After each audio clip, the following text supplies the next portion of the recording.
Diseases of the skin and subcutaneous tissue. This is chapter 12 of the ICD-10-CM guidelines. And if you guys notice in our preceding discussion, the focus of this chapter is the skin ulcers. Okay, everything that we're going to talk about here are skin ulcers. Okay, and let's start with pressure ulcer. Let's read.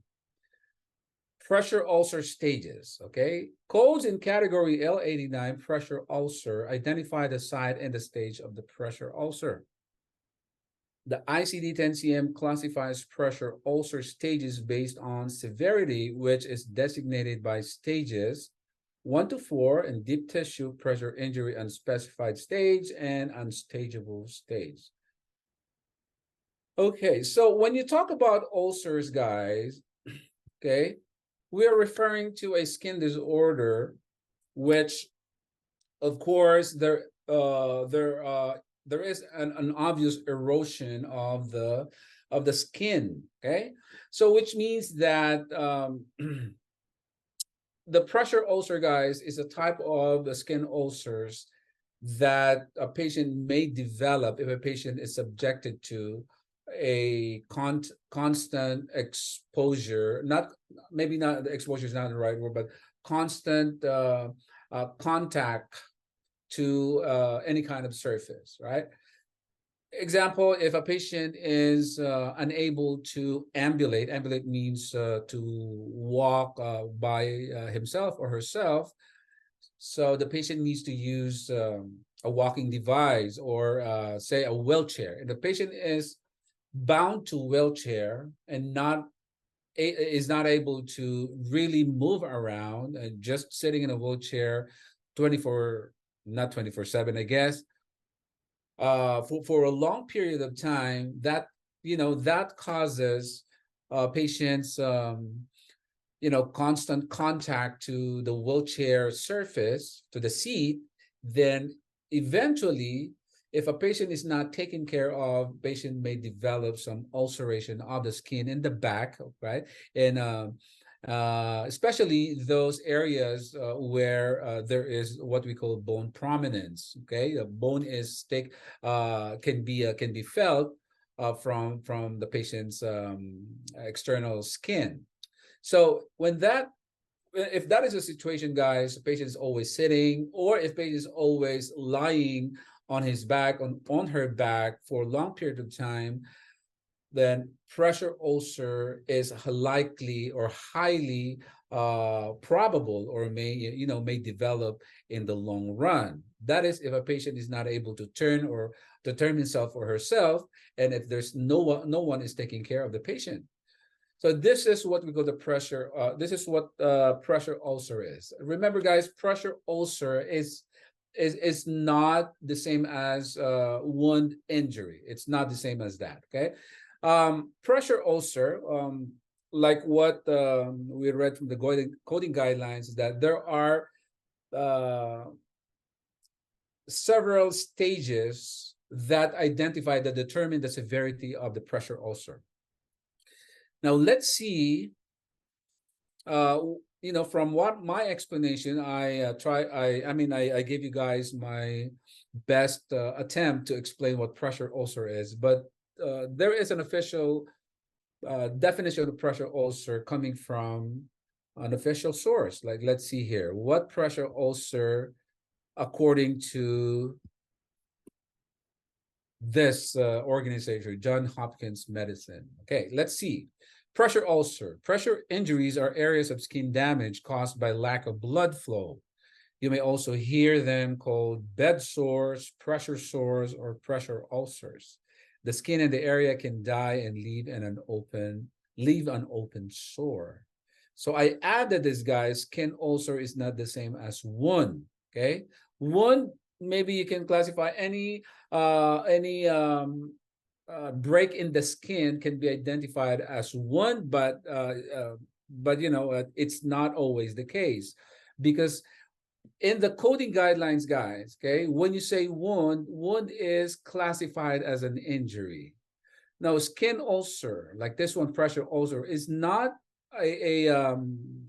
it's not a laceration, it's not a wound that is obtained from, from an incident, but it is something that a person or a patient develops over time, and they're even called as bed sores or pressure sores because of that, patient's condition, that a patient makes bed bound or wheelchair bound because of a prior injury that a patient suffered from. Okay, so that is your pressure ulcer. Now, in the guidelines, there is this instruction that says, if applicable, assign as many ulcer stages based on site. Okay, assign as many codes from category L89, which we just read also from the guidelines, as needed to identify all the pressure ulcers the patient has. Okay, I have a little scenario here that says patient has stage 2 pressure ulcer of the left buttock and stage 3 pressure ulcer of the right elbow.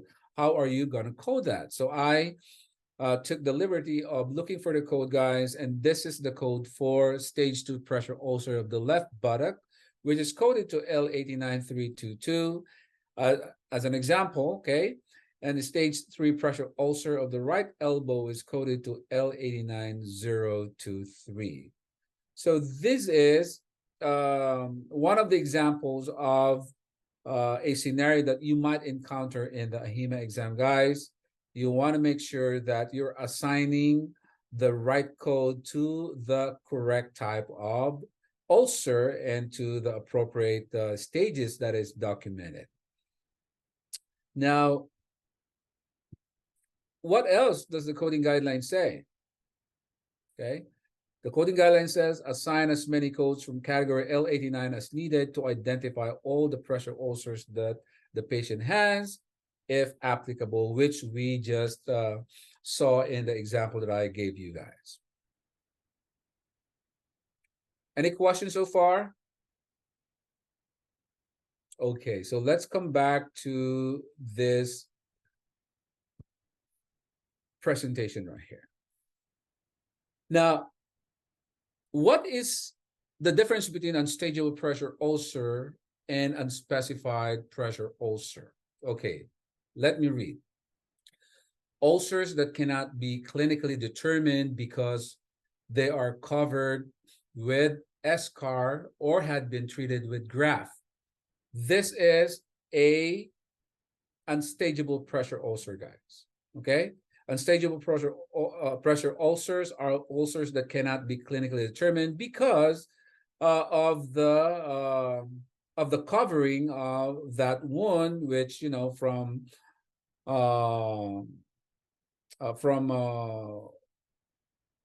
from the patient's condition, guys. It may be covered with eschar. That dead tissue that covers wounds. That can be something that prevents the one that's assessing the wound to be able to determine the correct stage of the pressure ulcer. Okay, and if the wound is treated with graft and there was still a continuous how do I say it, treatment for that graft, and because of that graft, the patient is the person who is suffering from pressure ulcer, the doctor or the clinician is unable to determine the stage of the pressure ulcer because of that graft that is covering it. Then we can call it as unstageable pressure ulcer. But what I'd like to note here, guys, is that you will only assign unstageable pressure ulcer if the doctor clearly documented this exact language that says unstageable pressure ulcer. Okay, other than that, you don't assign this unstageable pressure ulcer code if the doctor did not say so or did not document that. Okay, look here. Assignment of the pressure ulcer stage code should be guided by the clinical documentation reported by accredited clinicians. Take note, guys, the The assignment of the stage of pressure ulcer can be documented by other clinicians other than the MD and the DO. These are doctors, physicians, MD and DO. These are physicians. A registered nurse can also make that determination of assigning the stage of pressure ulcer. And there are also other clinicians that are qualified to make that assessment of the severity or the stage of pressure ulcer. So those are the type of documentations, guys, that you would trust before you assign the appropriate code for any stage of pressure ulcer. Take note, in the AHIMA exam, you might encounter a question saying that who are the other clinicians that may qualify to determine or that are qualified to determine the stage of pressure ulcer. And the answer in that question, guys, are the RNs and other wound specialists. Okay. And there is also an instruction here for unstageable pressure ulcer. The unstageable pressure ulcer should not be confused with unspecified pressure ulcer. So what is the difference? Unstageable is clinically undetermined because of that covering of the wound by the dead tissue right here, eschar. While the unspecified pressure ulcer is the stage was not documented or the severity was not documented. So don't confuse the unspecified with unstageable. Unstageable can only be assigned a code for if the doctor documented unstageable. Any question, guys?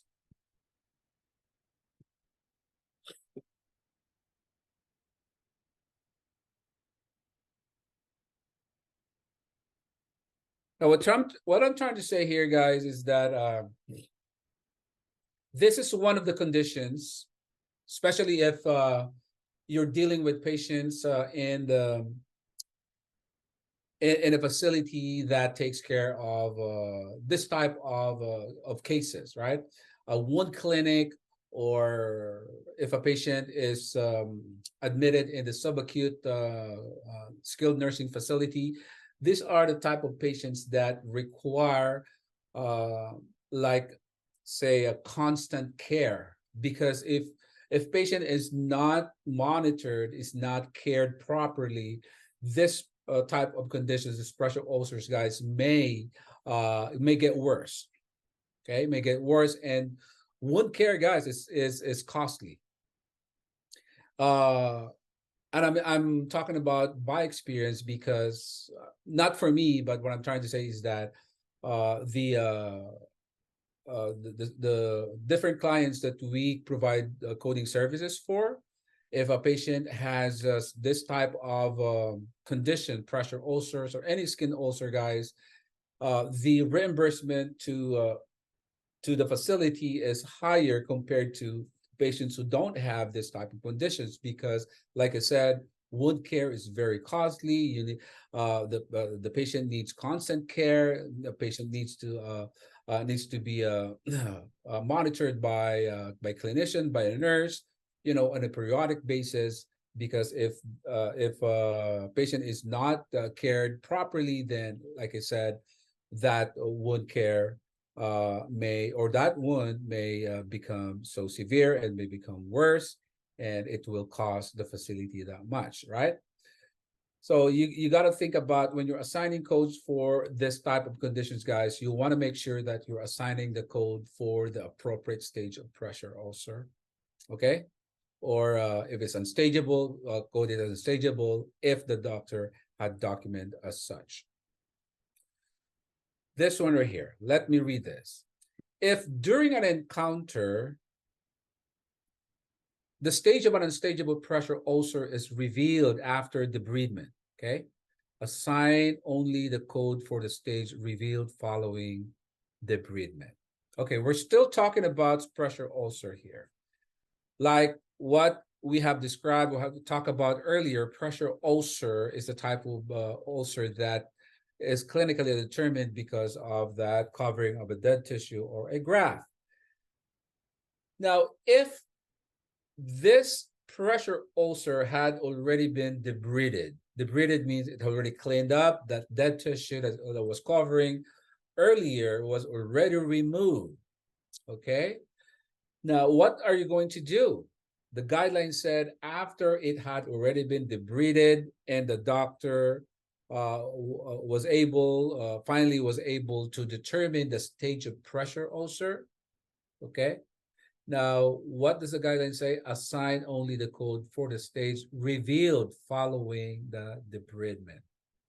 Because eventually, after that, after cleaning that wound at the stage of pressure ulcer, the clinician now will be able to determine what type of or what severity of the pressure ulcer that the patient has.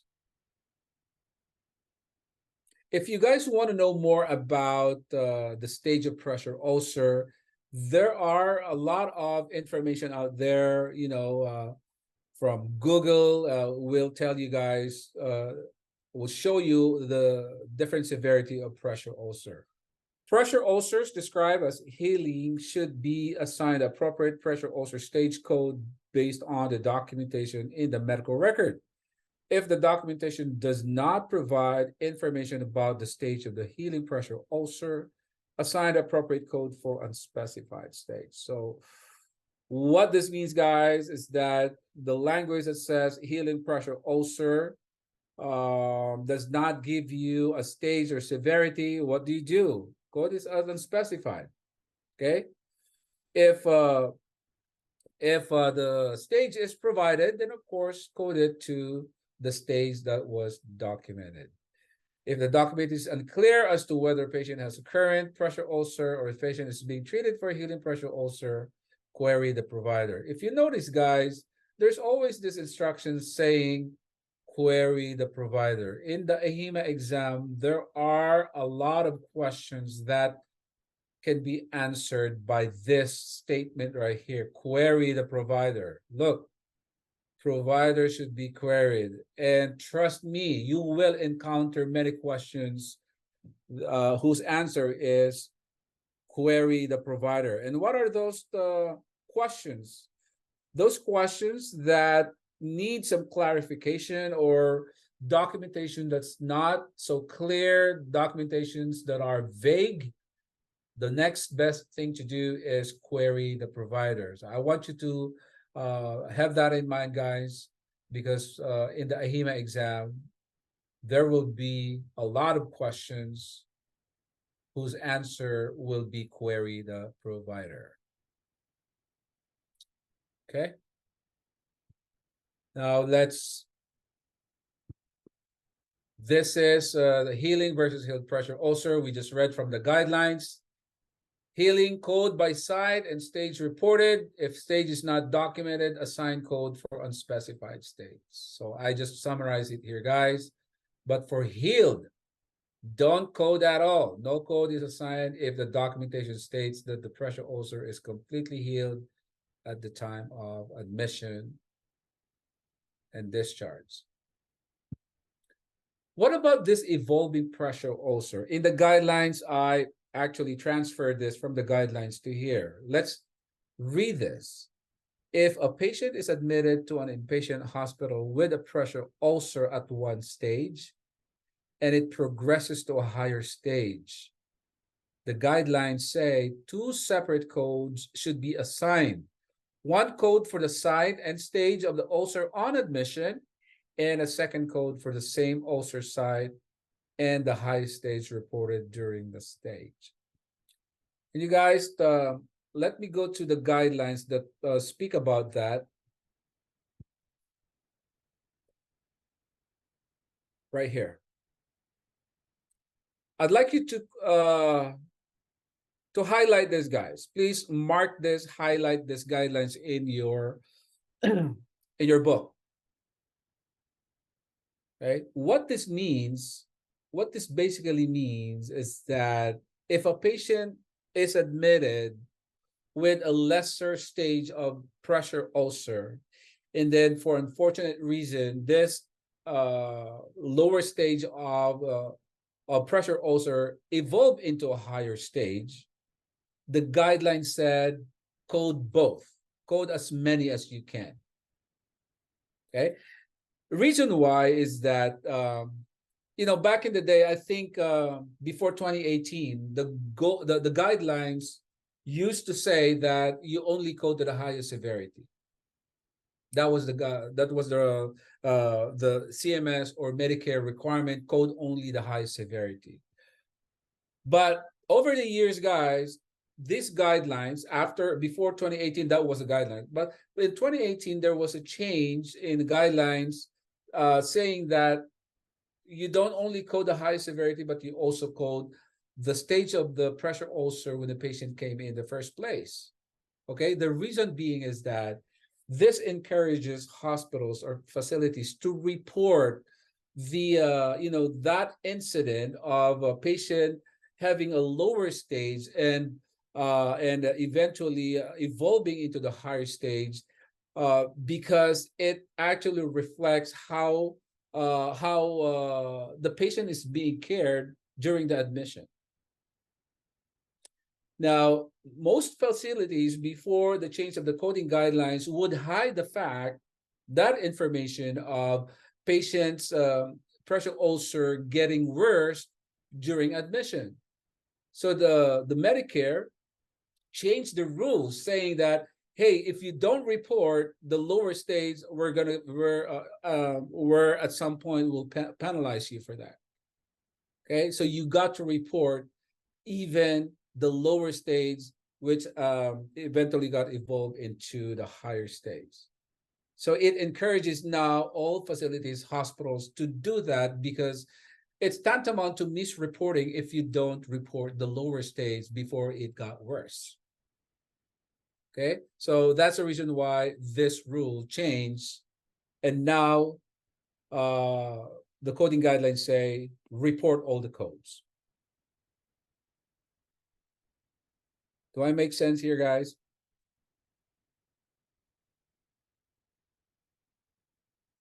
So how do you sequence? Okay, great, that question. How do you sequence? You have to sequence the most acute first. The ulcer with the higher severity before the lower severity.